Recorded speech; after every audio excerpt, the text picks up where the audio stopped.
My son changed every lock on my house while I was sitting quietly in Sunday service. By the time the final hymn ended, my phone lit up with a single message. "Mom, don't come back." When I pulled into my driveway less than 20 minutes later, every suitcase I owned was lined up on the front porch, like someone had prepared me for a journey I had never agreed to take. My daughter-in-law stood on the walkway with her arms folded, smiling as neighbors slowed their cars to watch. "This is our family now," she said loud enough for everyone to hear. I didn't knock. I didn't argue. I didn't cry. I simply looked at the front door where my own key no longer fit, picked up my Bible from the passenger seat, and quietly walked away. What happened less than an hour later changed not only that afternoon but everything I believed about family. Before I tell you how that day unfolded, I'd love to know where you're watching from and what your local time is right now, only if this story truly resonates with you. Sometimes it comforts me to remember that kind hearts can be found in places we've never even visited. My name is Margaret Whitmore. I'm 71 years old, and until that Sunday morning, I believed there was nothing stronger than the bond between a mother and her only son. I was wrong. Looking back now, I realize that families rarely fall apart in a single afternoon. They unravel quietly, one small silence at a time, until one day you wake up and discover the people you love have been living inside a different story than the one you believed you shared. That morning had begun like every other Sunday for the past 40 years. I parked outside St. Andrew's Church in Franklin County, Ohio, just before 9 o'clock. The church bells echoed across the parking lot as familiar faces greeted one another with warm smiles. Pastor Michael Brooks shook my hand near the entrance. "Good morning, Margaret. Beautiful day the Lord gave us." I smiled back. "It certainly is, Pastor." I had no reason to believe anything was wrong. Daniel had called the evening before. "Mom," he had said, "Ashley and I might organize a few things around the house while you're at church tomorrow. Nothing major." His voice sounded ordinary enough that I never questioned him. "Just don't work too hard," I had answered with a little laugh. "It's Sunday." He chuckled softly. "We'll be careful." During the service, I found myself distracted more than once, not because of anything anyone said, but because my phone vibrated twice inside my purse. I never checked messages in church. It was a promise I'd made to myself years ago after my late husband, Thomas, used to tease that God deserved one uninterrupted hour of my attention each week. So, I left the phone alone and listened as the choir sang "Amazing Grace." For a little while I felt peaceful. When the final prayer ended, people lingered in the sanctuary, exchanging hugs and making plans for lunch. Helen Parker, who lived 3 houses down from me, waved from across the fellowship hall. "Margaret, are you coming to Bible study Wednesday?" "Wouldn't miss it," I answered. Neither of us knew she would see me again before the afternoon was over. Outside, the September air carried just enough coolness to hint that autumn was coming. I unlocked my car, placed my Bible carefully on the passenger seat, and finally looked at my phone. There was only one unread message. It was from Daniel. My hands froze before I even opened it. The timestamp said 10:17 a.m., right in the middle of the sermon. 4 simple words stared back at me. "Mom, don't come back." At first, I thought it had to be some terrible mistake. Then I noticed something else beneath the message. A photograph. It showed my own front porch, and every single piece of my luggage sitting outside my front door. I stared at the photograph for several long seconds before starting the engine again. My first instinct was not anger. It was confusion. Daniel had never spoken to me that way before. Even after all the tension that had quietly settled between us over the past few years, he had always called me Mom, never Margaret, never you. Just Mom. The words on my screen did not sound like the little boy who used to run across the front yard every afternoon shouting, "Mom, look what I found," as if every smooth rock or fallen feather was a priceless treasure. The drive home took less than 20 minutes, but every mile seemed strangely quiet. The familiar roads through Franklin County looked exactly as they had an hour earlier, yet something inside me had already changed. I kept asking myself the same question. What happened while I was sitting in church? My mind drifted back through the years, almost without permission. After Thomas passed away 11 years earlier, people often asked if I planned to sell the house. "It is too much for one woman," my sister Carol had said more than once. I always smiled. It is not just a house. It is where every chapter of my life lives. Thomas and I had spent nearly 3 decades paying off that mortgage. There were years when we skipped vacations because the roof needed replacing. Christmases when homemade gifts replaced expensive ones. Summers when Thomas repaired fences himself instead of hiring contractors because every dollar mattered. We never complained. We simply believed we were building something our family would always call home. Daniel grew up inside those walls. I can still picture him sitting at the kitchen counter doing homework while I cooked spaghetti on Wednesday evenings. "Mom," he used to say, "one day I am buying you the biggest television in the world." I would laugh and kiss the top of his head. "Just grow into a good man. That will be more than enough." For many years, I truly believed he had. Even after he married Ashley 4 years earlier, I tried my best to welcome her. On her first Thanksgiving with us, she brought pumpkin pie. "I hope it tastes as good as yours," she said with an uncertain smile. I squeezed her hand. "Around here, there is always room for 2 good pies." She laughed then, and for a while I thought we would become close.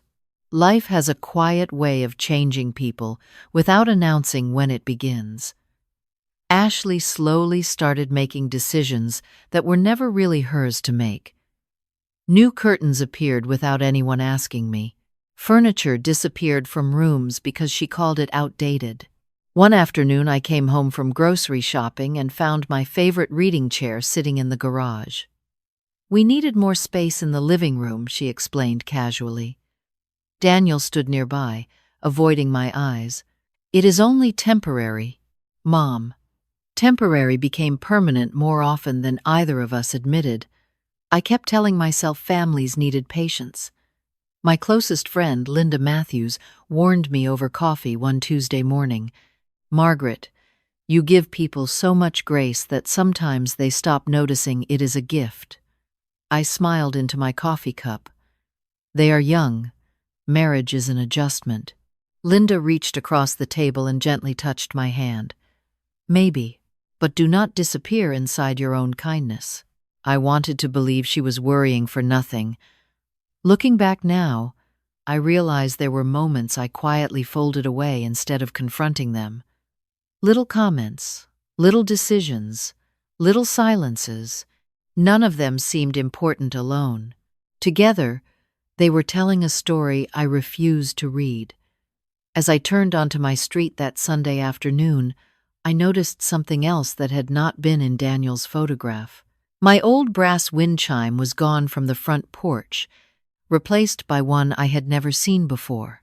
It was a tiny detail, but somehow it hurt almost as much as the message itself, because it reminded me this was not the first time someone had slowly tried to erase my place inside my own home.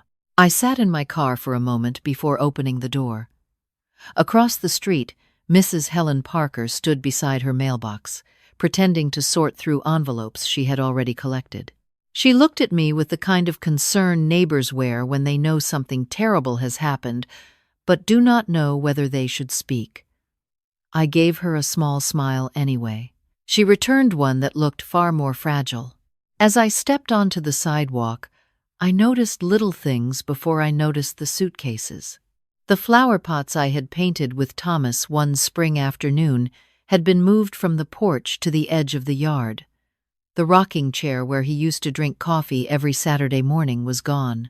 Even the welcome mat that simply read "Home" had disappeared. Ashley had replaced it with a brand new one that said, "The Whitmore Family." I stood there quietly, almost studying the porch the way someone studies an old photograph that has been altered. Helen slowly walked toward me. "Margaret, are you all right?" she asked softly.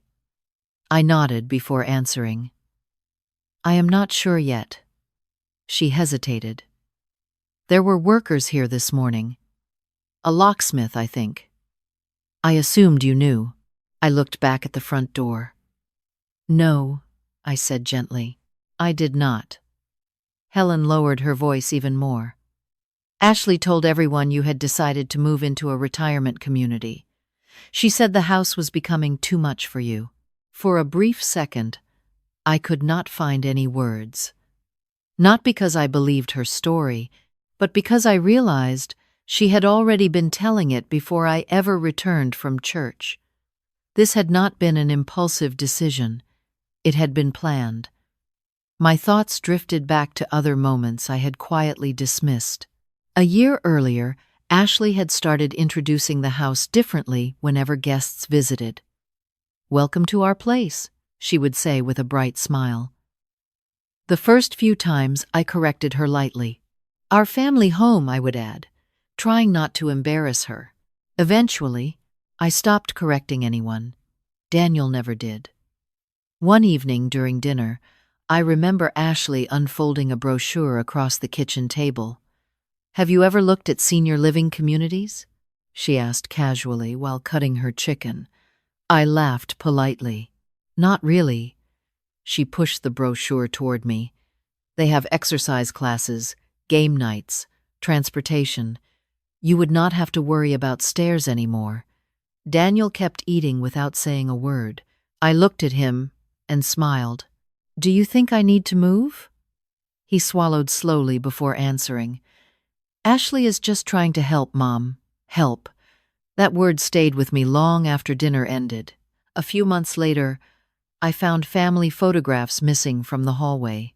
Pictures of Thomas holding Daniel as a baby had been replaced by large framed prints Ashley ordered online. "The hallway looks brighter now," she explained cheerfully. I carried the old photographs upstairs and placed them carefully inside my bedroom closet because no one else seemed interested in where they belonged. Every small change came wrapped in a reasonable explanation. Every boundary disappeared one polite conversation at a time. I kept choosing peace over confrontation because I believed peace protected families. Looking back now, I understand it also protected their confidence. They learned that I would quietly adapt. They learned that silence looked very much like permission. Standing on the sidewalk that Sunday afternoon, I realized Ashley was no longer asking for space inside my home. She was acting as though I had already vanished from it. Then, the front curtains moved slightly. I saw Daniel standing inside for only a second before he stepped back out of sight. He had seen me. He knew I was there, but instead of opening the door, I heard the unmistakable sound of another lock turning from the inside. I rested one hand on the handle of my smallest suitcase and listened to the silence behind the front door. It was a strange silence, not empty, but deliberate, the kind people create when they know someone is waiting on the other side. Then I heard footsteps, slow, careful. The deadbolt clicked again before the door finally opened just a few inches. Daniel stood there with one hand still resting on the edge of the door. His eyes met mine for only a moment before drifting toward the driveway. "Mom," he said quietly, "this is not a good time." I looked at him without raising my voice.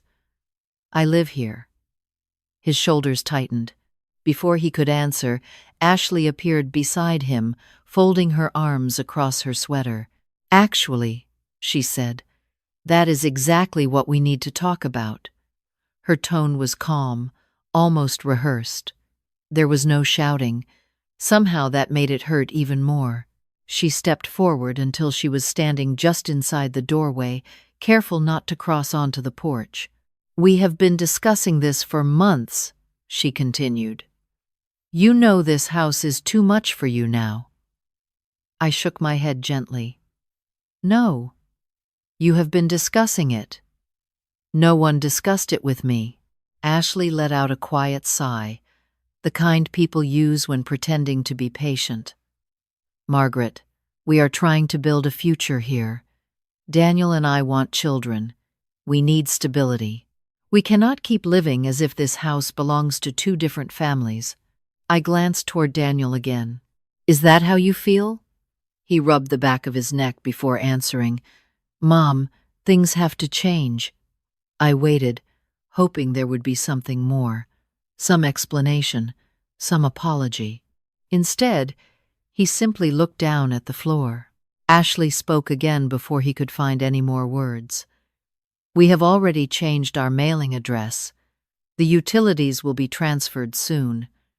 We even started planning renovations."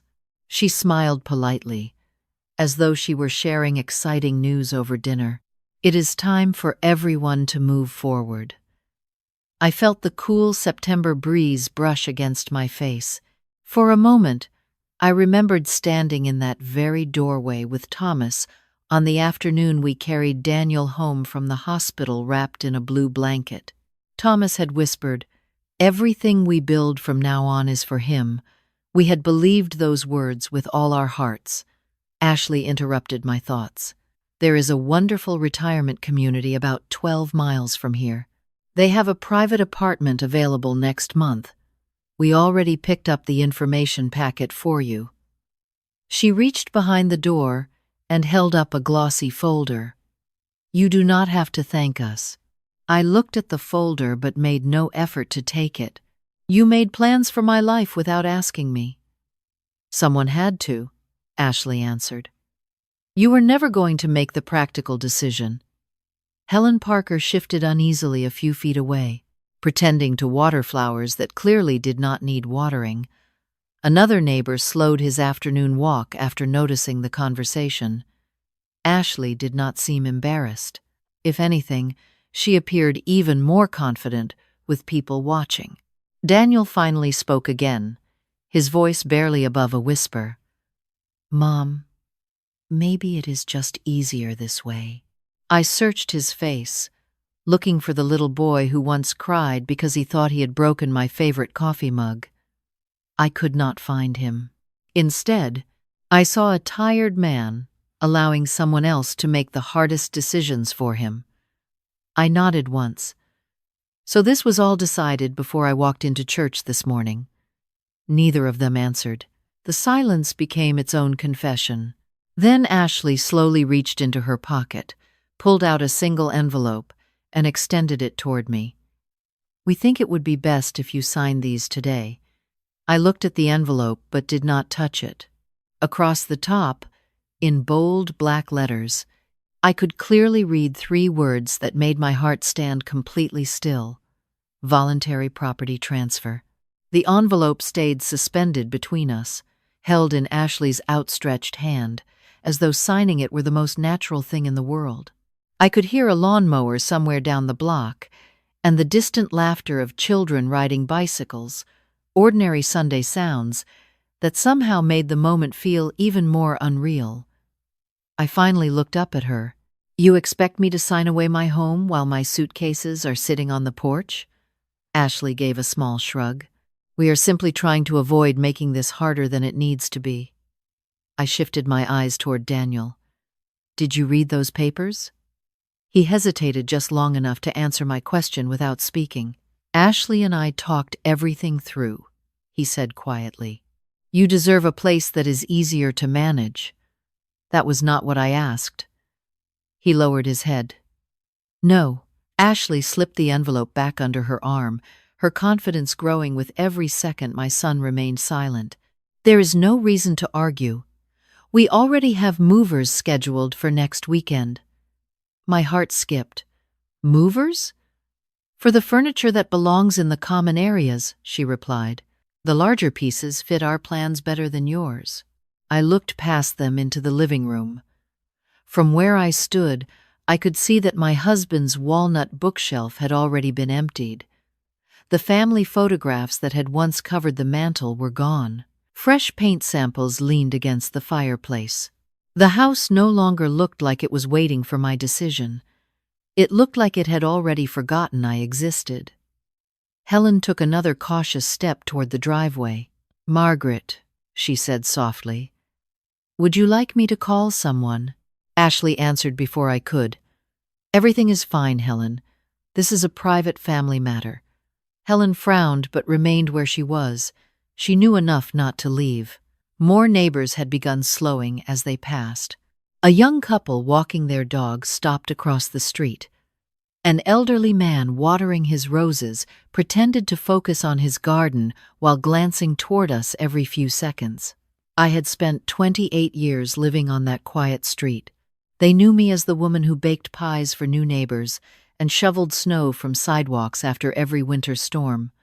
Today, they were watching me stand outside my own front door like an unwelcome visitor. Ashley folded her hands together. "Margaret, we really need you to collect what is yours today." She nodded toward the suitcases. "Everything else can be discussed later." "Everything else?" I repeated. "Furniture, decorations, kitchen items. We have already separated what we believe belongs to each household." I almost smiled, though not from amusement. "You believe?" She answered without hesitation. "Someone has to make practical decisions." Daniel finally stepped closer to the doorway. "Mom, maybe you should stay with Aunt Carol for a while." His words landed harder than anything Ashley had said all afternoon. Carol lived nearly 90 miles away. He was not asking me to spend a night with family until emotions settled. He was asking me to disappear. I took a slow breath and rested one hand on my Bible. "You planned where I would live before asking whether I wanted to leave." Neither of them denied it. Ashley glanced toward her watch. "The locksmith is coming back in about 15 minutes to finish the side garage door. We really need the driveway clear." There it was. Not only had they locked me out, they were continuing to secure every entrance while I stood there listening. They expected me to step aside quietly and watch my own life close behind a series of new locks. I bent down without another word and lifted the smallest suitcase. It was heavier than I remembered, not because of what was inside, but because it carried the weight of 40 years of memories reduced to a few pieces of luggage. As I turned toward my car, I heard Ashley say something I was never meant to hear. She spoke so softly that she thought only Daniel could catch it. "Once the deputy records show the address has changed, this will all be over." I stopped walking for the briefest moment. Deputy. She had just mentioned a deputy. But something about the way she said it told me they believed the law was already on their side. I placed the suitcase in the trunk with both hands, then stood there a moment longer than necessary, staring at the faded blue blanket folded neatly on top. It was the same blanket the hospital wrapped Daniel in when he came into this world. I had kept it all these years because some memories refuse to become ordinary, no matter how much time passes. I closed the trunk gently and slid behind the steering wheel without looking back at the house. My hands rested on the wheel, but I did not start the engine. Through the windshield, I could still see Ashley speaking confidently with someone on her phone. Daniel remained near the doorway, shifting his weight from one foot to the other, never once stepping toward my car. I wondered if he expected me to beg. If he thought I would knock one more time and ask for permission to enter the home where I had tucked him into bed every night for 18 years. Instead, I whispered only 4 words to myself. "Not like this, Margaret." My voice sounded steadier than I felt. I finally started the engine and drove away. No one followed me. No one called. At the first traffic light, my phone rang. Aunt Carol's name appeared on the screen. I knew immediately that Ashley or Daniel had already contacted her. I answered after the second ring. "Margaret, sweetheart, what happened?" Carol asked. Her voice filled with concern. "Ashley called me.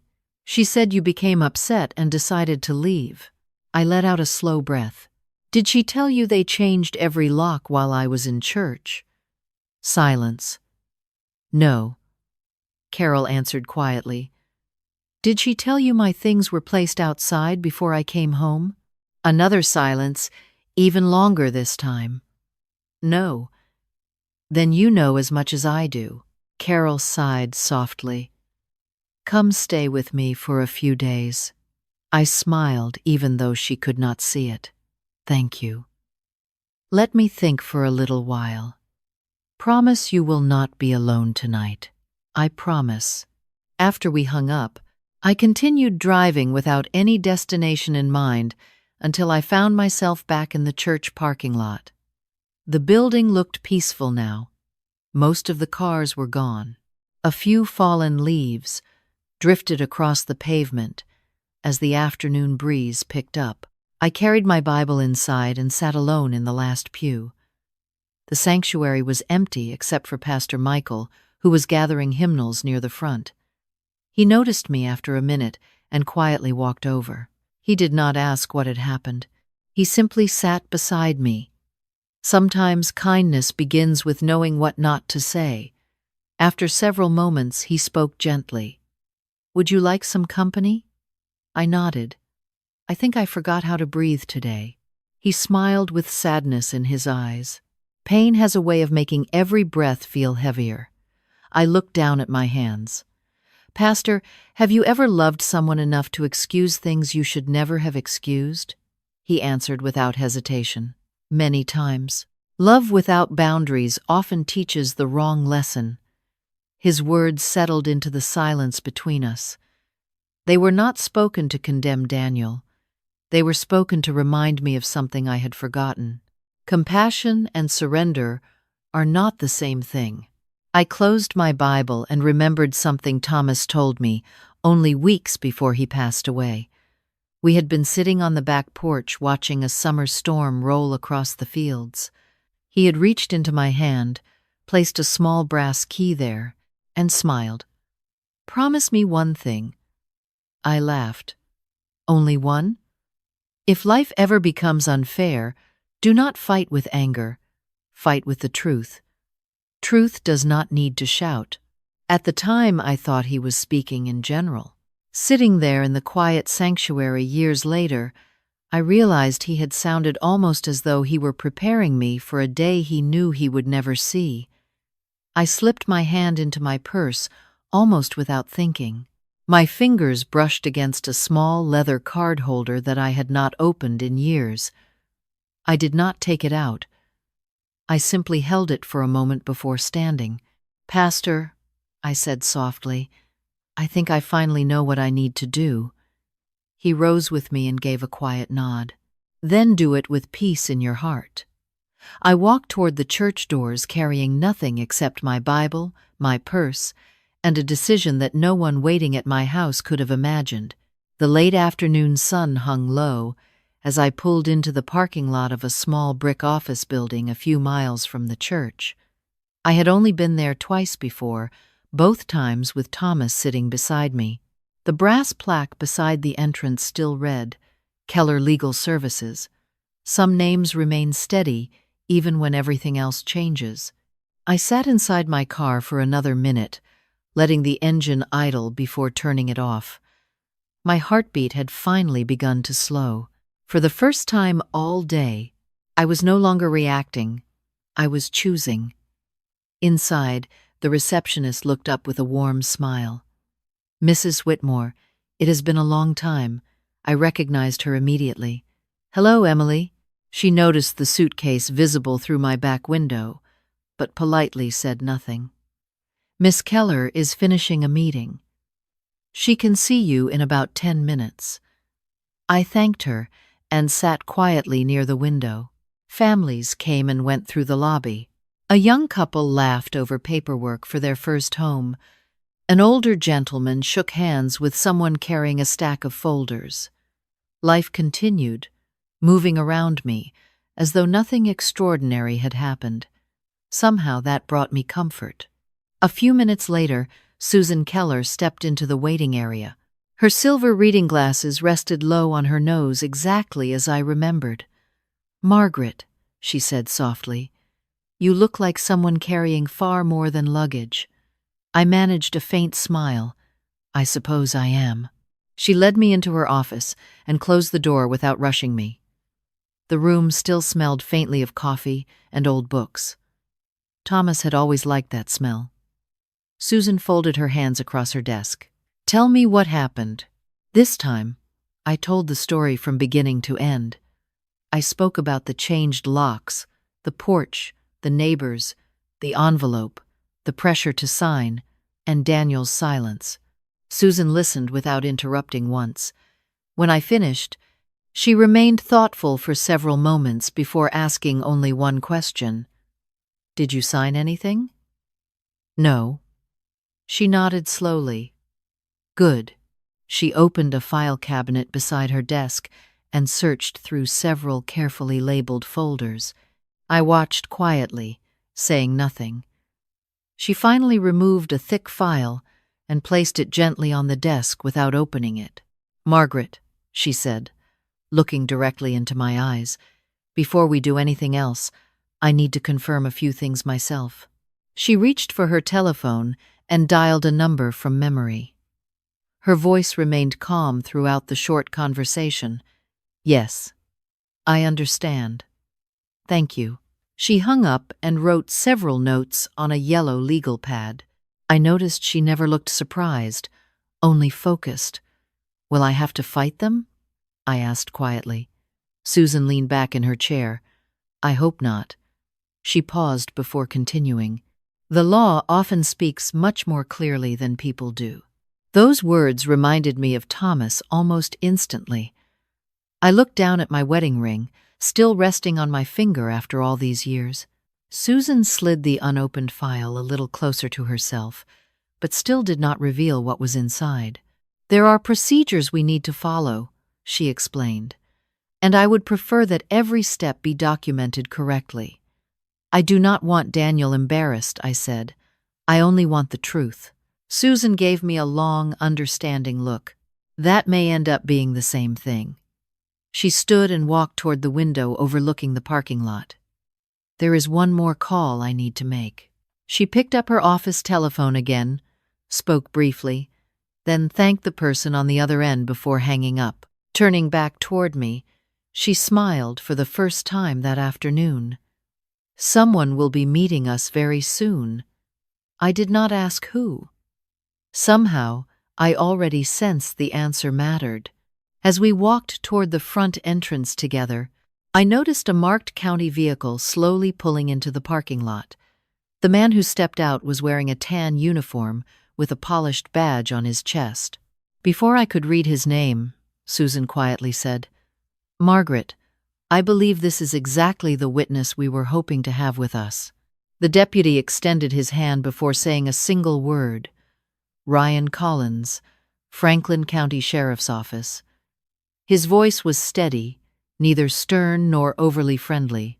It was the voice of someone who had spent years listening before reaching conclusions. I shook his hand. "Margaret Whitmore." He gave a small nod. "Miss Keller has explained that there may be a civil property matter requiring a peacekeeping presence. I am here to make sure everyone stays safe, and everyone has the opportunity to be heard." There was something reassuring about the simplicity of his words. He was not there to take sides. He was there to make sure the truth had room to stand on its own. Susan invited both of us back into her office. She opened the thick file I had watched her retrieve earlier, but instead of turning it toward me, she carefully arranged several documents across her desk in neat rows. I recognized some of the papers immediately. Others I had not seen in years. There were closing documents, insurance records, tax statements, and several notarized forms bearing familiar signatures. Susan placed a yellow sticky note on one page before quietly sliding it back into the folder. "Everything stays exactly as it is," she said. "Nothing leaves this office until we are ready." Deputy Collins watched silently without leaning over the desk. His professionalism somehow made the room feel calmer. "Mrs. Whitmore," he asked gently, "did anyone threaten you today?" I thought carefully before answering. "No, they did not threaten me with violence." He nodded. "Did anyone prevent you from entering the residence?" I looked down for a brief moment. My key no longer worked. Every lock had been changed while I was attending church. He wrote several notes in a small notebook, then closed it without another question. Susan looked toward me. "Margaret, I need you to remember something very important. Today is not about winning, it is about documenting facts." I smiled faintly. Thomas used to say something similar. She returned the smile. He was a wise man. She reached into another drawer and removed a small envelope sealed with my own handwriting across the front. For a second, I forgot to breathe. "I have not seen that in years," I whispered. "You left it here after Thomas passed away," Susan replied. "You asked us to keep it with your permanent records." I gently touched the edge of the envelope, but did not open it. Somehow I knew this was not yet the right moment. Deputy Collins noticed the exchange, but respectfully looked away, giving me the privacy to collect myself. Susan checked the time on the wall clock. "If we leave now, we should arrive before sunset." She carefully returned every document to the folder, except for 3 papers, which she placed into a separate leather portfolio. She fastened the clasp slowly, almost ceremonially. "These are the only documents we will need this afternoon." I still did not know exactly which 3 she had selected. Somehow, she wanted it that way. As we walked toward the parking lot, Deputy Collins opened the rear door of his county vehicle and removed a small body camera from its charging dock. He clipped it neatly to the front of his uniform before checking the battery indicator. Susan noticed me watching. "Standard procedure," she said quietly. "Everything that happens from this point forward should be accurately documented." We climbed into our separate vehicles, with the deputy leading and Susan following close behind. I drove last. The familiar roads toward my neighborhood seemed different now. Not because the streets had changed, but because I no longer felt like someone running away. I was simply returning home. As we turned onto my street, I immediately noticed several cars parked along the curb. More neighbors had gathered outside than when I left. Helen Parker stood near her front walk, speaking softly with another neighbor. Across the street, Ashley was laughing as 2 delivery workers carried long cardboard boxes toward my front porch. She looked completely relaxed, certain the house already belonged to her. Daniel opened the front door to help them carry another box inside. Then he looked up. His smile disappeared. The instant he saw the marked county vehicle slowly come to a stop in front of the house, Deputy Collins stepped out first, closing the door of his vehicle with quiet precision instead of urgency. He adjusted the small camera on his uniform, glanced once at Susan Keller, then walked toward the front walkway. I followed several steps behind, carrying only my Bible and my purse. My suitcases still rested exactly where they had been hours earlier. No one had bothered to move them. Ashley recovered from her surprise almost immediately and forced a polite smile. "Officer, is there a problem?" she asked confidently. Deputy Collins answered in the same calm tone he had used all afternoon. "Good evening. I am here to keep the peace while a property matter is discussed." Ashley laughed softly. "There must be some misunderstanding. This is our home." Daniel remained silent beside her. His face had turned noticeably pale, but he still said nothing. Susan stepped forward carrying the leather portfolio. "No one is making accusations," she said. We are simply here to establish a few facts. Helen Parker had already crossed the street and quietly stood near the sidewalk. Several other neighbors remained at a respectful distance, pretending to continue their evening walks while watching every movement. No one spoke. Even the delivery workers paused beside their truck, uncertain whether to continue unloading furniture. Ashley folded her arms again. Margaret already left voluntarily. I looked at her without anger. Did I? For the first time all day, Ashley hesitated. Only for a heartbeat, but I saw it. Deputy Collins turned toward Daniel. Sir, may I ask one question? Daniel swallowed. Sure. Did your mother give permission for the locks to be changed? Daniel opened his mouth, then looked toward Ashley before answering. We believed it was the best decision. That was not my question. Another silence settled over the yard. Finally, Daniel lowered his eyes. No. Deputy Collins made a brief note in his notebook. Susan carefully opened the leather portfolio, but instead of removing everything inside, she selected only a single document and held it close to herself. Ashley immediately stepped forward. We have paperwork, too. She hurried inside the house and returned, carrying the envelope she had tried to hand me earlier. Margaret simply needs to sign these transfer documents. Susan accepted the envelope without comment. She removed the first page, glanced at it, then calmly looked back at Ashley. These forms were never executed. Ashley frowned. They were prepared. Prepared is not the same as completed. Susan handed the papers back. Without Mrs. Whitmore's signature, they have no legal effect. Ashley's confident expression flickered again. Daniel stared at the pages as though he were seeing them for the first time. I thought. He began quietly. Ashley interrupted him. The process had already started. Susan met her eyes. Starting a process does not change ownership. I watched Daniel's face carefully. Confusion slowly replaced certainty. Whatever Ashley had told him over the past several months, it was becoming clear that he had accepted it without asking many questions.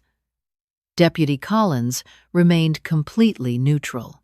At this point, he said, I am only interested in confirming who currently has the legal right to occupy and control the property. Susan closed the portfolio again instead of opening it further. She looked at me before speaking. Margaret, there is one document I have intentionally not shown anyone yet. Ashley's confidence returned almost instantly. Then show it. If everything is so clear, why keep hiding papers? Susan smiled politely. Because this document does more than answer today's question. She rested one hand on the closed portfolio. It explains why today's events should never have happened in the first place. Daniel slowly turned toward Ashley. What document is she talking about?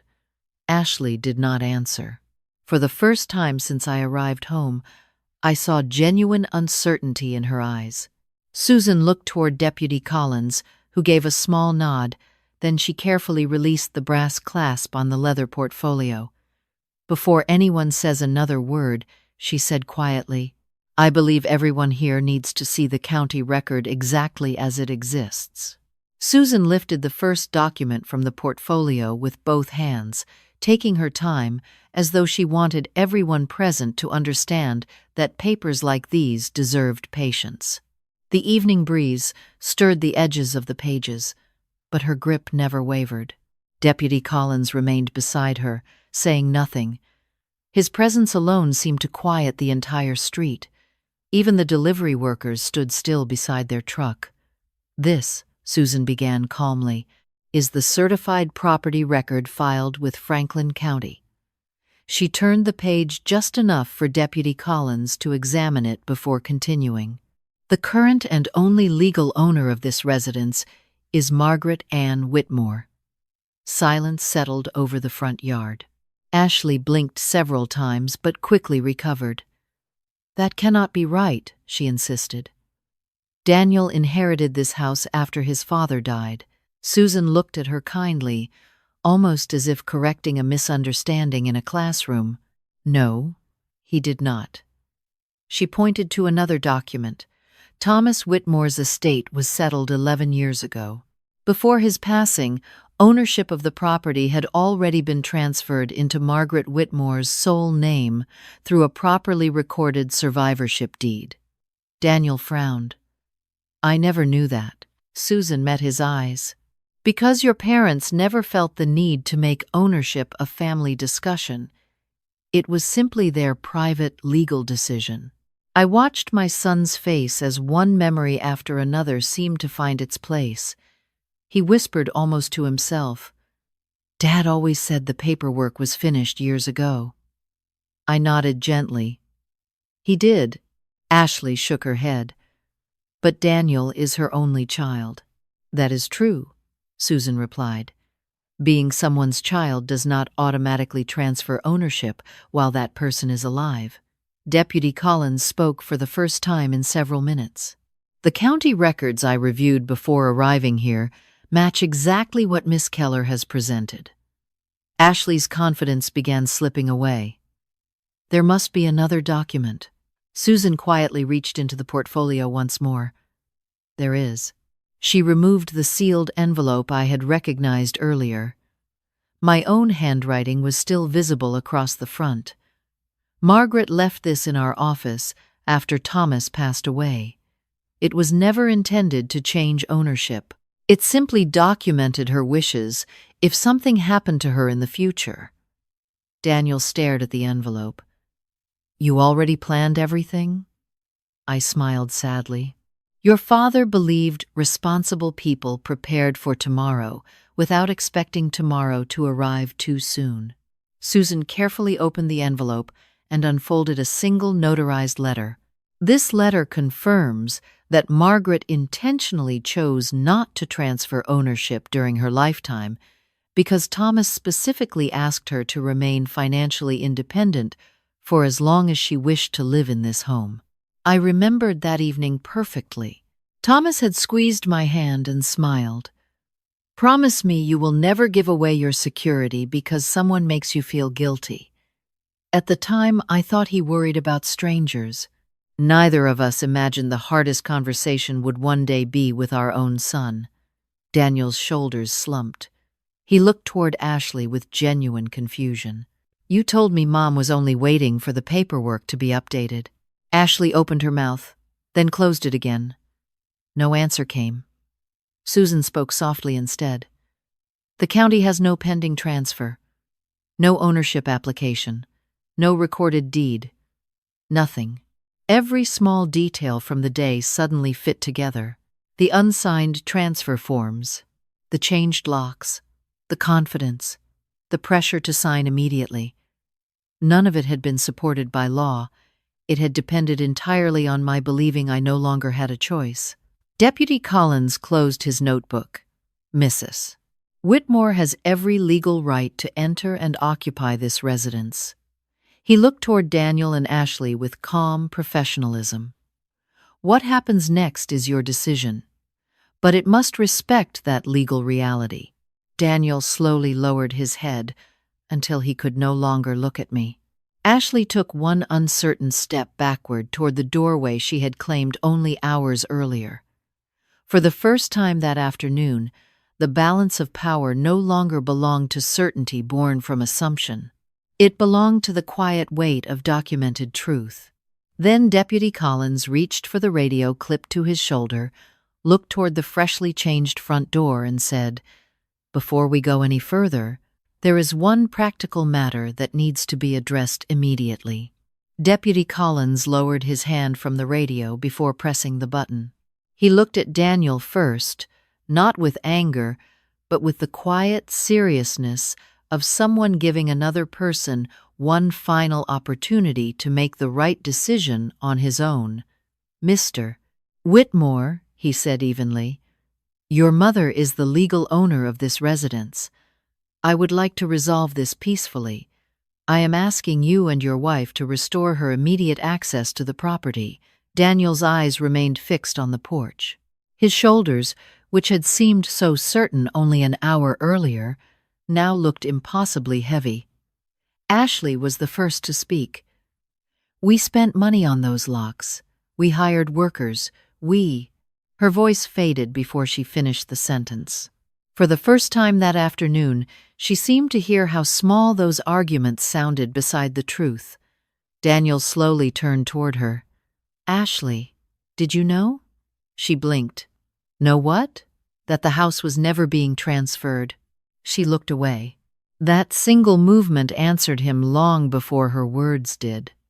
"You said your mother would sign eventually," Daniel whispered.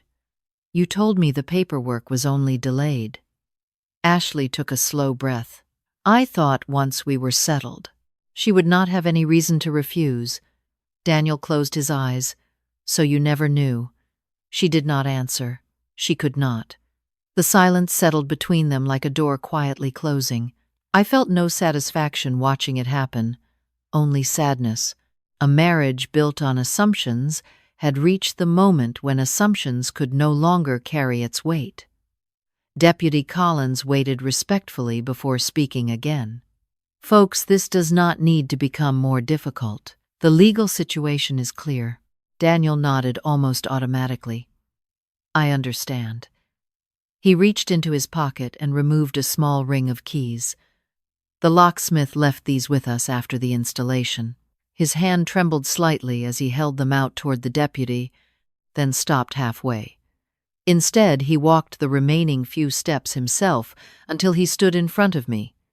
He could not quite meet my eyes. "Mom." His voice cracked for the first time all day. "I do not know how I let this happen." I looked at the keys resting in his open palm. They no longer looked like symbols of control. They looked like the weight of a mistake. I gently pushed his hand back toward him. "Keep them," I said softly. "They do not fit anymore." He looked confused until Deputy Collins explained. "The locks were changed today. The property owner has the right to decide what happens next." Susan Keller quietly added, "A licensed locksmith can return this evening and install a new set under Mrs. Whitmore's authorization." Ashley lowered herself onto the porch step, suddenly looking far smaller than she had only hours before. The neighbors who had witnessed everything did not whisper or point. Most simply returned to their homes one by one. There was nothing left to watch. The truth had spoken for itself. Helen Parker walked over and gently squeezed my shoulder. "Would you like me to put the kettle on later?" she asked. I smiled through tired eyes. "I would like that very much." Daniel looked around the yard, noticing for what seemed like the first time that every person who had admired him as a neighbor had also watched him lock his own mother out of her home. No one scolded him. No one needed to. Some lessons arrive without raised voices. Ashley quietly wiped a tear from her cheek. "Margaret, I never wanted." She stopped, unable to finish. I answered gently, "Perhaps not. But intentions matter less than choices once those choices begin hurting people." She nodded slowly. There was no argument left inside her. Deputy Collins stepped aside while a local locksmith, called by Susan, pulled into the driveway. As the old hardware was carefully removed from the front door, the evening light softened across the neighborhood. I stood on the walkway watching the work in silence. Nothing about the moment felt like victory. It felt like something far more important. Balance had returned. Yet as I looked at Daniel standing quietly beside the maple tree where Thomas once taught him to throw a baseball, I realized reclaiming my home would be much easier than healing what had been broken between a mother and her son. That journey was only beginning. The locksmith finished just as the last light slipped behind the maple trees. He handed me a small envelope containing 2 new keys. They felt surprisingly light resting in my palm. Deputy Collins tipped his hat before leaving. "Mrs. Whitmore," he said, I hope the next time I drive past this house, it is only to wave. I smiled. I hope so too, Deputy. Susan Keller gathered her portfolio and paused beside me. Call me if you need anything. I hugged her gently. Thank you for reminding me that truth does not need to raise its voice. She smiled. It never does. When everyone had gone, the neighborhood slowly returned to its familiar rhythm. Porch lights came on one by one. Somewhere down the street, a dog barked twice before settling in for the evening. I stood alone on the front porch for several moments before unlocking the door. The house was quiet. Not empty, just quiet. I stepped inside and placed my Bible on the same small table where it had rested after every Sunday service for nearly 40 years. The familiar scent of old wood and cinnamon candles lingered in the air. For the first time all day, I allowed myself to breathe deeply. A week later, life had already begun finding a gentler rhythm. The unnecessary boxes Ashley had ordered were gone. The furniture was back where it belonged. Helen came over with homemade chicken soup one evening, and we sat on the back porch watching the sunset without saying very much. Good friends understand that healing often grows best in silence. Daniel called several times during that first week. I did not answer immediately, not because I wanted to punish him, but because some conversations deserve preparation instead of emotion. When we finally met, it was not at my house. It was at a small coffee shop near the park where he used to feed ducks as a little boy. He looked older than I remembered, as though a single afternoon had added years to his face. "Mom," he said quietly, "I have replayed that day in my head every night." I stirred my coffee before answering. "So have I." Tears filled his eyes. I stopped asking questions because it was easier to believe someone else had already found the answers. "I failed you." I reached across the table and gently placed my hand over his. "You failed yourself first, Daniel. That is why this hurts so much." He nodded slowly. "Ashley moved in with her sister for now. We both have a great deal to think about." I felt no satisfaction hearing that. Broken trust always costs more than anyone expects. "I hope both of you learn from this," I said. "Not because I want your marriage to fail, but because every family deserves honesty more than comfort." He quietly whispered, "Do you think you will ever forgive me?" I looked out the window where a young mother was helping her little daughter tie her shoe. "Forgiveness is a path," I answered. "Trust is another.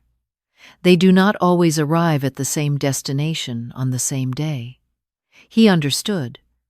We left with a hug that felt fragile, but real.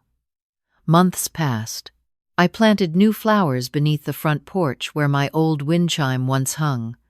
I chose another brass one, simple and unremarkable, because it reminded me that beautiful things do not have to be loud to be noticed. Every Sunday morning, I still drove to St. Andrew's Church. Pastor Michael always greeted me with the same warm smile, but now I smiled a little more easily in return. I had not only reclaimed my home, I had reclaimed something even more valuable: my voice, my boundaries, my peace. If you have ever been made to feel small inside your own family, I hope you remember this. Kindness is a beautiful gift, but it should never require you to surrender your dignity. Love grows stronger when it is protected by healthy boundaries, honest conversations, and quiet self-respect. Your worth is not determined by how much you sacrifice for people who refuse to value you. It is found in the courage to stand calmly in the truth when your heart is breaking. If this story touched your heart, I would be grateful if you would like the video, subscribe to the channel, and share it with someone who may need this reminder today. The greatest lesson I carried away from that Sunday is simple. Truth may walk slowly, but it always arrives. Thank you for spending this time with me. Until our next story, may your home be filled with peace, your heart remain strong, And may you never forget that dignity is one of the greatest gifts you can give yourself.